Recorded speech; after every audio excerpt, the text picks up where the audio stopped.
প্রিয় দর্শক সবাইকে স্বাগত জানাচ্ছি এনটিভি নিয়মিত স্বাস্থ্য বিষয়ক আয়োজন স্বাস্থ্য প্রতিদিন অনুষ্ঠানে। আপনাদের সাথে আছি আমি ডাক্তার সামিউল আওয়াল স্বাক্ষর। প্রতিদিনের মতো আজও আমরা একটি গুরুত্বপূর্ণ বিষয় নিয়ে কথা বলবো। আজ আমাদের আলোচনার বিষয় হাইপারথাইরয়েডিজম। এই গুরুত্বপূর্ণ বিষয়টি নিয়ে আলোচনা করবার জন্য আজ আমাদের সাথে স্টুডিওতে উপস্থিত রয়েছেন একজন বিশেষজ্ঞ চিকিৎসক। চলুন দর্শক, অনুষ্ঠানের শুরুতেই পরিচিত হয়ে আসি আমাদের আজকের অতিথির সাথে।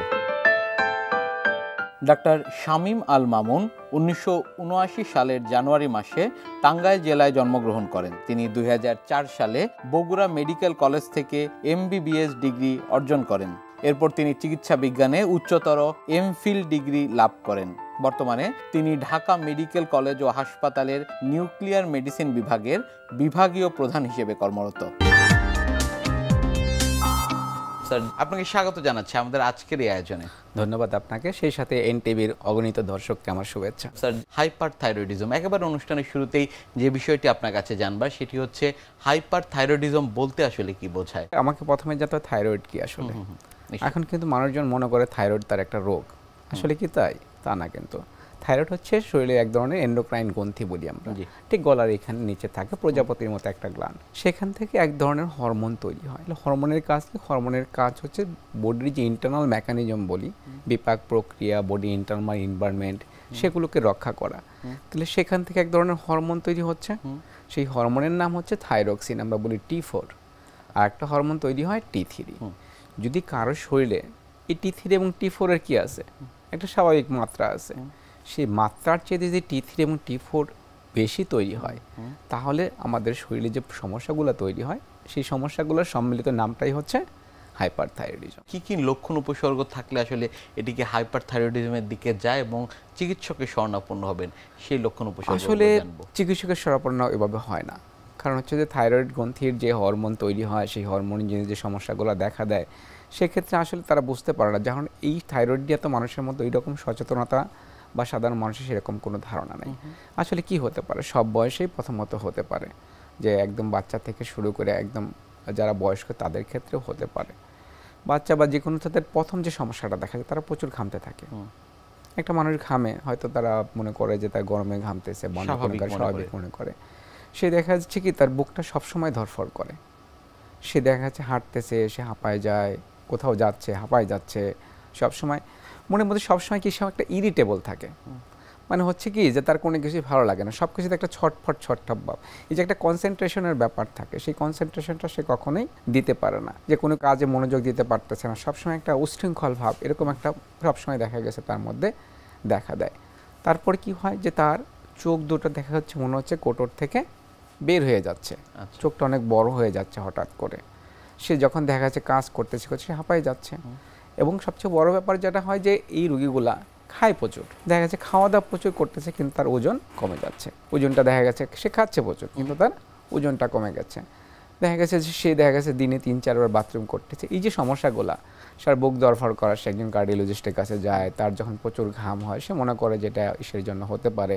চোখটা যখন তার কোটর থেকে বের হয়ে আসে, সে একজন দেখা যাচ্ছে আই স্পেশালিস্টের কাছে যায়।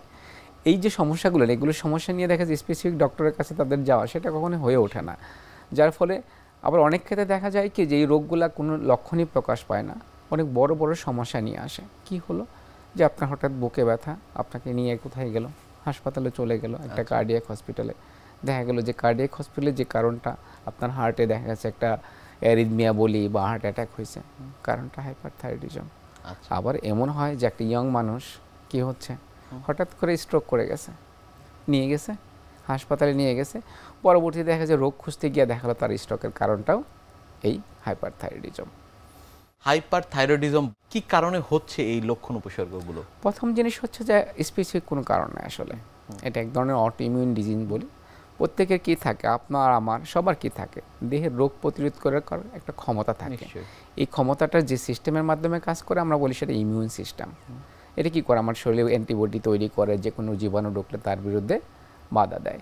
কিন্তু এই অ্যান্টিবডির ক্ষেত্রে আরেকটা ব্যাপার থাকে, অর্থাৎ এই অ্যান্টিবডি যখন আপনার শরীরের কোনো অঙ্গের বিরুদ্ধেই কাজ করে, এটা বলি অটো ইমিউনিটি। অর্থাৎ নিজের জাত ভাই যে তাকে চিনতে না পারে, অর্থাৎ আপনার ভাইয়ের সাথে আপনি যুদ্ধ করতেছেন, এই ব্যাপারটাই কিন্তু অটো ইমিউনিটি। থাইরয়েড গ্ল্যান্ডের ক্ষেত্রেও তাই, যা থাইরয়েড গ্ল্যান্ডের যে অ্যান্টিবডিগুলো তৈরি হয়, সেই অ্যান্টিবডিগুলো কি করে থাইরয়েড গ্ল্যান্ডে হরমোন তৈরিতেই সে কী করে এক্সেস হরমোন তৈরি করে ফেলে, অর্থাৎ নিজের বিরুদ্ধে কাজ করে। সেক্ষেত্রে কি হয় যে থাইরয়েড হরমোনটা এটা বেশি বেশি তৈরি হয়। এটা ম্যাক্সিমাম ক্ষেত্রে আমরা অটোইমিউন ডিজিজ বলি, যে অটোইমিউন ডিজিজের ক্ষেত্রেই দেখা গেছে এই হাইপারথাইরয়েডিজম হয়ে থাকে। চিকিৎসকের কাছে যখন আসছেন কিভাবে আসলে আপনারা ডায়াগনোসিস করেন বা নিশ্চিত করেন যে না তার আসলে এই রোগটি হয়েছে? প্রথম জিনিস যে সমস্যাগুলো, যে লক্ষণগুলো আপনাকে আমি বলতেছিলাম, যে তার বুক ধড়ফড় করে, হাত পা কাঁপে, সে দেখা গেছে যে কাজ করলে হাঁপায় যায়, ওজন কমতে থাকে, এই লক্ষণগুলো যে নিয়ে আসে, প্রথম কাজ থাকে যে তার থাইরয়েড প্রোফাইল যেটা বলি, হরমোনাল প্রোফাইলটা তাকে দেখা। কি কি দেখি আসলে থাইরয়েড হরমোনের ক্ষেত্রে দুইটা জিনিস আমরা দেখি। একটা বলি সবসময় T3 এবং T4, এর দুইটা পোর্শন থাকে। একটা পোর্শন যে আমরা শরীরে টোটাল আপনার একটা থাইরক্সিন বা T4 আছে, এবং একটা ফ্রি থাকে, ফ্রিটাই সবসময় আমাদের শরীরে কাজ করে। এই ফ্রি T4 এবং T3টা দেখি। আপনার ক্ষেত্রে থাইরয়েড হরমোন যে তৈরি হয়, ব্রেনের আরেকটা গ্রন্থি কিন্তু এই থাইরয়েড হরমোন তৈরিতে আপনাকে হেল্প করতেছে। তার নাম বলি পিটুইটারি গ্রন্থি। সেখান থেকে আরেকটা হরমোন আসে, তার নাম TSH, থাইরয়েড স্টিমুলেটিং হরমোন। সেটা T3 এবং T4 যখন অনেক বেশি বেড়ে যায় এবং TSH যখন কমে যায়, তখন আমরা ধারণা করি যে তার হাইপারথাইরয়েডিজম হতে পারে। এতে কিন্তু আপনার রোগ যেটা সেটা কিন্তু নিশ্চিত হলো না। প্রথম আপনি দেখলেন রোগীটা, দেখে তারপরে চিন্তা করলেন যে এটা হাইপারথাইরয়েডিজম হতে পারে, হিস্ট্রি নিলেন, তারপরে কি করলেন, তাকে এই পরীক্ষা দুইটা করালেন। করলে দেখলেন যে না, তার T3 T4 অনেক বেশি, TSH অনেক কম, নর্মাল চাইতে অনেক কম। তা আপনার মনে হলো এটা হাইপারথাইরয়েডিজম। এটা নিশ্চিতকরণে আপনাকে বেশ কিছু পরীক্ষার জন্য তখন আপনাকে করতে হবে। আচ্ছা, সেক্ষেত্রে দুই ধরনের, যেটা বাংলাদেশে আগে হতো না, যে থাইরয়েড রিসেপ্টর একটা অ্যান্টিবডি আছে, সেই টেস্টটা হয়, যে সেই টেস্টটা করে যদি পজিটিভ আসে সেটাকে আমরা হাইপারথাইরয়েডিজম। এই হাইপারথাইরয়েডিজম যে কথা বলছিলাম, এর অনেকগুলো টাইপ থাকে, যে আমরা গ্রেভ ডিজিজের কারণে হয়, যেটা আমি বলতেছিলাম TSH রিসেপ্টর যেটা, সেটা পজিটিভ হয়। আবার অনেকগুলো থাইরয়েডের ক্ষেত্রে কি হতে পারে, অনেকগুলো গোটা হতে পারে। এই গোটা হলে আমরা বলি নোডিউল, তো মাল্টি নোডিউলার টক্সিক গয়টার বলি। আবার মাল্টি নোডের গয়টার ক্ষেত্রে এটা হাইপারথাইরয়েডিজম হতে পারে। আবার একটা সিঙ্গেল নোডিউল থাকতে পারে, সেই সিঙ্গেল নোডিউল থেকেও আপনার কি হতে পারে, হাইপারথাইরয়েডিজম হতে। এই যে কারণগুলো বললাম, যে টাইপগুলো বললাম, যে এই প্রকারের হাইপারথাইরয়েডিজম আপনার হচ্ছে, সেটা আপনাকে নিশ্চিত করলেন, একটা TSH রিসেপ্টর অ্যান্টিবডি করলেন, পজিটিভ আসলো, তাতেও কি নিশ্চিত হলো? আপনি তার গলায় হাত দিয়ে দেখলেন তার অনেকগুলো গোটা আছে, আপনি কি করবেন তখন? তখন আমরা একটা আল্ট্রাসাউন্ড করে দেখি যে গোটাগুলোর প্যাটার্ন কেমন, সাইজ কেমন, সেগুলো দেখে আমরা নিশ্চিত হই। আরেকটা ব্যাপার ঠিক সবসময় চলে আসে আমাদের কাছে, যে তারপর নিশ্চিত হওয়া যায় না। কেন নিশ্চিত হওয়া যায় না? মনে করেন যে আপনার গলা ব্যথা ছিল, ডাক্তারের কাছে গেছেন, ডাক্তার অ্যাজ ইউজুয়াল কী করছে, আপনাকে TSH, FT4, FT3 পরীক্ষাগুলো করাইছে, দেখা গেছে তার TSH অনেক কম, তার থাইরক্সিন হরমোনের পরিমাণ অনেক বেশি, ডাক্তার ওষুধ দেওয়া শুরু করলো। সেটা কিন্তু সম্ভব না। অনেক সময় কি করে, যে আপনার এই যে গলা ব্যথা, এই ব্যথার কারণে, অর্থাৎ এই রোগটাকে, অর্থাৎ গলা ব্যথা হলো আপনার থাইরয়েড গ্রন্থিটা ফুলে গেল, সেক্ষেত্রেও আরেকটা রোগ হতে পারে, তার নাম হচ্ছে থাইরয়েডাইটিস। এই অ্যাকুইট থাইরয়েডাইটিস হলেও যে সমস্যাটা, আপনার যে পিকচারটা আপনি পাচ্ছেন হাইপারথাইরয়েডিজমের ক্ষেত্রে, সেই একই রকম পিকচার পাওয়া যায়, সেটাকে তখন আলাদা করার প্রয়োজন হয়। নিশ্চয়ই। সেটি আসলে কিভাবে করা হয়? সেটা আসলে যে সেক্ষেত্রে আমাদের নিউক্লিয়ার মেডিসিনে একটা বড় রোল থাকে। কীরকম? দেখা গেছে যে আপনি আল্ট্রাসাউন্ড করে দেখলেন যে তার আল্ট্রাসাউন্ডের কিছু প্যাটার্ন থাকে, ডাক্তাররা সেগুলো বুঝে, সাধারণ মানুষ সেগুলো বুঝবে না, কিন্তু দেখা গেছে সেটা দেখে আমরা বুঝতে পারি, কিন্তু সেটা তো আমরা নিশ্চিত হতে পারি না। তখন আমরা বলি যে নিউক্লিয়ার মেডিসিনে বেশ কিছু পরীক্ষা হয়, সেই পরীক্ষাগুলো বলি, একটা বলি আমরা থাইরয়েড স্ক্যান। এই থাইরয়েড স্ক্যান করে আমরা নিশ্চিত হই এটা কি হাইপারথাইরয়েডিজম নাকি থাইরয়েডাইটিস। কি হয়, থাইরয়েড স্ক্যান আমরা কি করি, আপনার শরীরে কি করা হয়, আমরা টেকনিশিয়াম বা রেডিও আয়োডিন দিয়ে আপনাকে কি করি, আপনার শরীরে ঢুকাই দিই। তারপরে কি করি, থাইরয়েড গ্ল্যান্ডের আমরা চিত্রটা নেই, স্ক্যানটা করি। কি হয়, এই যে আয়োডিন বা টেকনিশিয়াম, এটা কি করে আমার থাইরয়েড গ্ল্যান্ডে গিয়ে জমা হয়। জমা হওয়ার ফলে দেখা গেছে কি আছে, যে এই জমার যে প্যাটার্নটা দেখি, সেই প্যাটার্ন দেখে আমরা নিশ্চিত হই। আপনি পিকচারটা দেখলেন, তখন ওখান থেকে আপনাকে একটা রিপোর্ট দেবে, যদি এটা সাধারণ মানুষের বোঝার কোনো ব্যাপার না, তারপরেও বলি যে সেখান থেকে আমরা নিশ্চিত হতে পারি এটা থাইরয়েডাইটিস নাকি হাইপারথাইরয়েডিজম। পরবর্তীতে আসলে কাউন্সিলিংটি আপনারা কিভাবে করেন? যখন নিশ্চিত হলো যেটা হাইপারথাইরয়েডিজম, আসলে থাইরয়েডের যে রোগগুলো আছে তার মধ্যে একটা অন্যতম রোগ, এবং সেক্ষেত্রে চিকিৎসার প্যাটার্নটা বিভিন্ন রকম হয়। প্রথম জিনিস তাকে বোঝাতে হবে যে এই থাইরয়েডের যে হাইপারথাইরয়েডিজম বা গ্রেভ ডিজিজ যেটা হলো, তার জটিলতাগুলো কী কী হতে পারে, এটা রোগীর সাথে কাউন্সিলিং করতে হবে। কেন চিকিৎসাটা প্রয়োজন। চিকিৎসা তো সবসময় প্রয়োজন হচ্ছে কিনা, যদি থাইরয়েডাইটিস হয় কেন চিকিৎসা প্রয়োজন, হাইপারথাইরয়েডিজম হলে কেন চিকিৎসা প্রয়োজন, এটা রোগীর সাথে কাউন্সেলিং করতে হবে। যে সমস্যা হয়েছিল কি হতে পারে, তাহলে আমি যদি জটিলতাগুলো রোগীকে বোঝাতে চেষ্টা করি তাহলে কি কি জটিলতা বোঝাতে পারি, যে আপনার হার্টবিট হঠাৎ বেড়ে যায়। এই হার্টবিট বেড়ে গেলে কি হয়, হার্টের আরেকটা অসুখ হয় যার নাম বলি আমরা অ্যাট্রিয়াল ফিব্রিলেশন, সেখান থেকে হার্ট অ্যাটাক করে আপনি মরে যেতে পারেন। এটা একটা বড় ব্যাপার।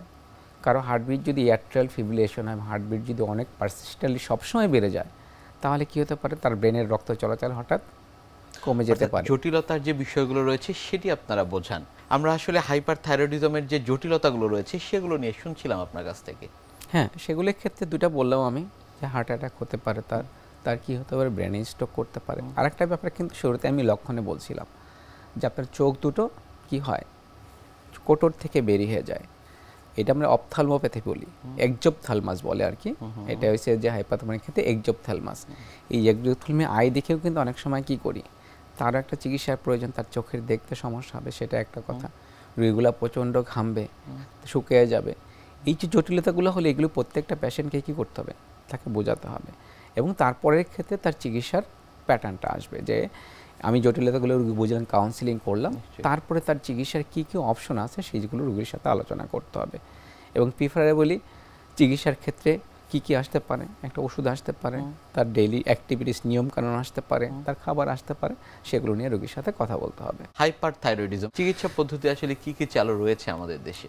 দুইটা ব্যাপার হচ্ছে, একটা হচ্ছে ড্রাগ, ওষুধ। তো ড্রাগের ক্ষেত্রে যেটা আসে যে এই ট্রিটমেন্টগুলো একটা লং টাইম চিকিৎসার প্রয়োজন হয়, অনেক দিন ধরে চিকিৎসা করতে হয়। আমরা বলি মিনিমাম 12 মাস এবং ম্যাক্সিমাম ক্ষেত্রে 18 মাস, এবং কোনো কোনো ক্ষেত্রে একটা লাইফ লং ট্রিটমেন্টের প্রয়োজন হতে পারে। কিন্তু মজার ব্যাপার কি জানেন, যে থাইরয়েড, এই যে হাইপারথাইরয়েডিজম, তাহলে কী করি আমরা, শরীরে হরমোনটা কমানোর জন্য ওষুধ দেই। সেই কমানোর ক্ষেত্রে যে ওষুধগুলো ইউজ করি এগুলোর সাইড ইফেক্ট অনেক, অর্থাৎ এগুলো অনেক জটিলতা তৈরি করে। তাহলে প্রথম যখন আপনি নিশ্চিত হলেন রোগটা হাইপারথাইরয়েডিজম বা গ্রেভ ডিজিজ, তখন আপনি কী করলেন, রোগীর সাথে কাউন্সিলিংটা করবেন, ওষুধ নিয়ে কাউন্সিলিং করবেন, যে আপনাকে চিকিৎসাটা আমি শুরু করলাম, এই চিকিৎসাটা আপনাকে কন্টিনিউ করতে হবে। এই ওষুধ খাওয়ার পর রোগীরা বুঝতে পারে না যে ডাক্তার বারবার পরীক্ষা করাচ্ছে কেন। আমরা বলে দিতে হবে আপনাকে এই ওষুধ খাওয়ার পরে 3 সপ্তাহ পরে আপনার কিছু পরীক্ষা নিরীক্ষা করতে হবে। কি সেই পরীক্ষা, আমি যে ওষুধগুলো আপনাকে দিচ্ছি সেই ওষুধগুলো আপনার লিভারে বা সমস্যা তৈরি করতে পারে, আমি যে ওষুধগুলো দিয়েছি সেটা আপনার রক্তের সমস্যা করতে পারে, আপনার কিডনিতে সমস্যা করতে পারে, প্লাস আমি যে ওষুধগুলো আপনাকে খাওয়াচ্ছি সেগুলো থাইরয়েড হরমোন যে বেশি তৈরি হচ্ছে সেটা কতটা কমালে সেটা আমাকে পরীক্ষা করতে হবে। এনে একটা রোগীর ওষুধ খাওয়ার পরে যদি লিভারের সমস্যা দেখা দেয়, আপনি কি করবেন, ডাক্তার ওষুধ খাওয়াই মেরে ফেলছে, সেটা রোগীর সাথে আপনাকে কাউন্সিলিং করতে হবে, লিভার পরীক্ষা করতে হবে। হঠাৎ করে কি হয়, যেই থাইরয়েডের ওষুধ খাওয়ার পর রোগীর হঠাৎ করে কাঁপুনি দিয়ে জ্বর আসে, গলা ব্যথা হয়, সেক্ষেত্রে তার একটা রিয়াকশন হয়, ব্লাডে একটা রিয়াকশন হয়, আমরা এই গ্রানুলোসাইটোসিস বলি, অর্থাৎ রক্তের যে কণিকার পরিমাণ ড্রামাটিক্যালি কমে যায়। তখন আপনার ইনফেকশন হওয়ার, মরে যাওয়ার একটা সেপ্টিসিমিয়া হওয়ার চান্স থাকে। অতএব আপনাকে কি করতে হবে, পরীক্ষা করে দেখতে হবে যে এই রক্তের এই প্রবলেমটা আপনার শরীরে হচ্ছে কিনা। হাইপারথাইরয়েডিজমের যে বিষয়গুলো নিয়ে বলছিলেন সেই বিষয়গুলো নিয়ে আমরা আপনার কাছ থেকে আরও শুনবো। তবে তার আগে আমাদের এই অনুষ্ঠানে একটি নিয়মিত সেগমেন্ট হচ্ছে বিভিন্ন খাদ্যের পুষ্টি গুণাগুণ সম্পর্কে আমাদের দর্শকদের জানিয়ে দেয়া। প্রিয় দর্শক, দেখছেন স্বাস্থ্য প্রতিদিন। কথা হচ্ছিল খুব গুরুত্বপূর্ণ একটি বিষয়, হাইপারথাইরয়েডিজম নিয়ে। অনুষ্ঠানের পর্যায়ে দেখে নেব বিভিন্ন খাদ্যের পুষ্টি গুণাগুণ সম্পর্কে আমাদের পুষ্টিবিদের কাছ থেকে। বর্তমান সময়ে হাইপোথাইরয়েডিজম একটি কমন প্রবলেম। ছোট থেকে বড় সব বয়সেই কিন্তু এই সমস্যাটি দেখা যায়। থাইরয়েড গ্ল্যান্ড যখন শরীরের চাহিদা মতো পর্যাপ্ত পরিমাণে থাইরয়েড হরমোন তৈরি করতে পারে না, তখনই কিন্তু হাইপোথাইরয়েডিজমের লক্ষণগুলি শরীরে প্রকাশ পেতে থাকে। এই লক্ষণগুলির মধ্যে ওজন বেড়ে যাওয়া, চুল পড়ে যাওয়া, কনস্টিপেশন হওয়া, কারো কারো ক্ষেত্রে ডিপ্রেশনে ভোগা এবং অনেকের ক্ষেত্রে কিন্তু হার্ট রেট কমে যাওয়া ইত্যাদি কিন্তু দেখা দিয়ে থাকে। আর অনেকেরই ধারণা দর্শক যে শুধুমাত্র ঔষধ গ্রহণের মাধ্যমেই এই হাইপোথাইরয়েডিজমকে নিয়ন্ত্রণ করা সম্ভব, কিন্তু আসলে কিন্তু তা ঠিক নয়। কারণ ঔষধ গ্রহণের পাশাপাশি কিন্তু কিছু কিছু খাবার নিয়ন্ত্রণেরও প্রয়োজন হয়। ব্রেড, সিরিয়াল, পাস্তা ইত্যাদি গ্লুটেন জাতীয় খাবার কিন্তু খাদ্য তালিকা থেকে বাদ দিতে হবে। তাছাড়া সয়া জাতীয় খাবার যেমন সয়া মিল্ক, টোফু ইত্যাদিও কিন্তু নিয়ন্ত্রণে রেখে আমাদের খেতে হবে। তাছাড়া শরীরে উত্তেজনা সৃষ্টি করে যেমন চা, কফি, গ্রিন টি ইত্যাদির খাবারও কিন্তু ইত্যাদি পানীয়ও কিন্তু আমরা বেশি পরিমাণে খেতে পারবো না, কারণ চা গাছের পাতা কিন্তু মাটি থেকে প্রচুর পরিমাণে ফ্লোরাইড শোষণ করে, যা কিন্তু আপনার হাইপোথাইরয়েডিজমের লক্ষণগুলিকে বাড়িয়ে দিতে পারে। তাই অনেকেই কিন্তু যারা বাড়তি ওজন আছে তারা কিন্তু প্রচুর পরিমাণে গ্রিন টি পান করে থাকেন।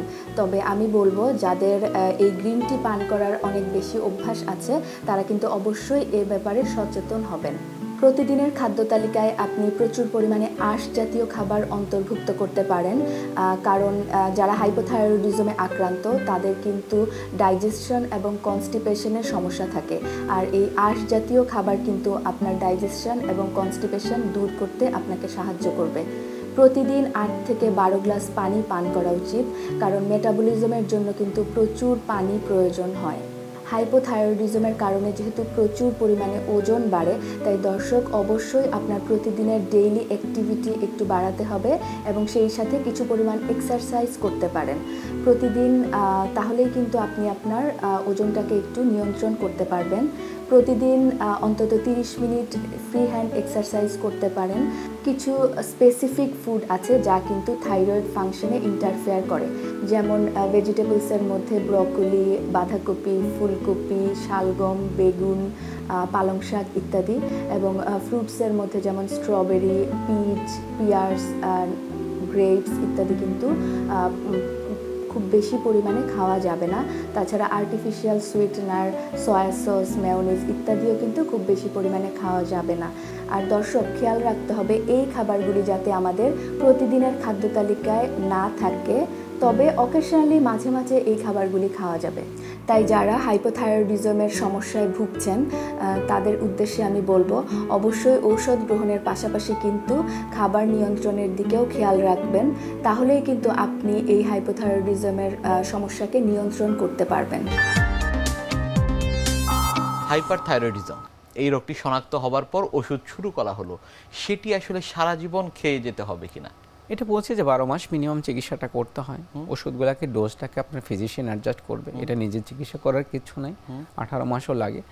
কিছু কিছু ক্ষেত্রে দেখা যায় না 18 মাসের পরে তার কিছু সিমটম পারসিস্ট করে, কিছু সমস্যা পারসিস্ট করে, সেক্ষেত্রে লো ডোজ, আমরা বলি অল্প ডোজে ওষুধগুলোকে চালিয়ে যাওয়ার দরকার হয়। কিন্তু কথা হচ্ছে ওষুধ তো আপনি চালালেন, রোগী ভালো হলো, সমস্যা কিন্তু চলে যায়, এবং এই রোগীগুলো এত ড্রামাটিক্যালি উন্নতি করে যে রোগীগুলো কিন্তু আপনার উপর একটা বিশাল দোয়া বহন নিয়ে আসে। স্যার আমি এত খারাপ ছিলাম, কেউ আমার রোগ ধরতে পারতেছিল না, অথচ আমি ভালো হয়ে গেলাম।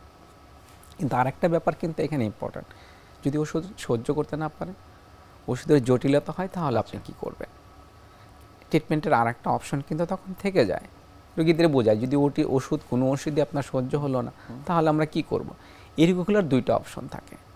আমি বলছিলাম যে হাইপারথাইরয়েডিজম একটা কারণ হতে পারে অনেকগুলা গোটা, সেক্ষেত্রে আমরা থাইরয়েড গ্ল্যান্ডকে সার্জারি করে ফেলে দিতে পারি, আচ্ছা একটা অপশন। আরেকটা অপশন কি? আরেকটা অপশন হচ্ছে আপনার রেডিও আয়োডিন ট্রিটমেন্ট বলি আমরা, অর্থাৎ রেডিও আয়োডিন যেটা বলি, তেজস্ক্রিয় পরমাণু যেটা, তেজস্ক্রিয় আয়োডিন খাওয়াই দিই, তার ফলে কি হয় এই রোগটা ভালো হয়ে যায়। এখন তেজস্ক্রিয় আয়োডিন তো সবাইকে খাওয়ানো যাবে না। একটা মেয়ে বাচ্চা নিতে চায়, একটা মেয়ে কি হচ্ছে তার মেয়ে বাচ্চা আছে, ব্রেস্ট ফিড করতেছে, সেগুলোর ক্ষেত্রে আমাদের কিছু নিয়ম মেনে চলতে হয়, তাদের ক্ষেত্রে কিছু নিয়ম মেনে দেখে তারপর আমাদের ক্ষেত্রে এই ব্যবস্থাগুলো গ্রহণ করতে হয়। অনেক ধন্যবাদ আপনাকে আমাদের আজকের এই অনুষ্ঠানে আসবার জন্য। আপনাকেও ধন্যবাদ। সেই সাথে এনটিভির অগণিত দর্শককে আবার আমার শুভেচ্ছা। প্রিয় দর্শক, এতক্ষণ দেখছিলেন স্বাস্থ্য প্রতিদিন। কথা হচ্ছিল খুব গুরুত্বপূর্ণ একটি বিষয়, হাইপারথাইরয়েডিজম নিয়ে। আশা করি আমাদের এই গুরুত্বপূর্ণ তথ্যগুলো আপনাদের অনেক বেশি উপকারে আসবে। অনুষ্ঠানের পর্যায়ে দেখে নেব কি থাকছে আগামী পর্বে স্বাস্থ্য প্রতিদিন অনুষ্ঠানে। ডায়াবেটিসের চিকিৎসা পদ্ধতির মধ্যে মুখে খাওয়ার কিছু ওষুধ আছে, কিছু ইনজেক্টেবল ফর্মুলেশনস আছে। ইনজেক্টেবলগুলোকে আবার কয়েকটা গ্রুপে আমরা ভাগ করতে পারি। কিছু আছে ইনসুলিন প্রিপারেশন, কিছু আছে নন ইনসুলিন প্রিপারেশনস। তো একটা সময় ছিল যখন বলা হতো যে মেটফর্মিন জাতীয় ওষুধ, মুখে খাওয়ার মেটফর্মিন ওষুধ দিয়েই চিকিৎসা করতে হবে প্রথমবারের মতো। যদি লাইফস্টাইল মডিফিকেশন করে ডায়াবেটিস কন্ট্রোলে না আসে, তাহলে মেটফর্মিন দিয়ে আমরা চিকিৎসা শুরু করব। বিশ্বের যে কোনো প্রান্ত থেকে যে কোনো সময় আপনাদের পছন্দের অনুষ্ঠান স্বাস্থ্য প্রতিদিন দেখতে ভিজিট করুন আমাদের পূর্ণাঙ্গ ওয়েব পোর্টাল www.ntvbd.com এছাড়া এনটিভি সব জনপ্রিয় অনুষ্ঠান ও খবরের আপডেট পেতে ভিজিট করুন আমাদের ইউটিউব চ্যানেল ও ভেরিফাইড ফেসবুক পেজে। আজ এখানেই শেষ করছি, আগামীতে আবারও দেখা হবে। সে পর্যন্ত আপনারা সবাই ভালো থাকুন, সুস্থ থাকুন, এনটিভির সাথেই থাকুন। আল্লাহ হাফেজ।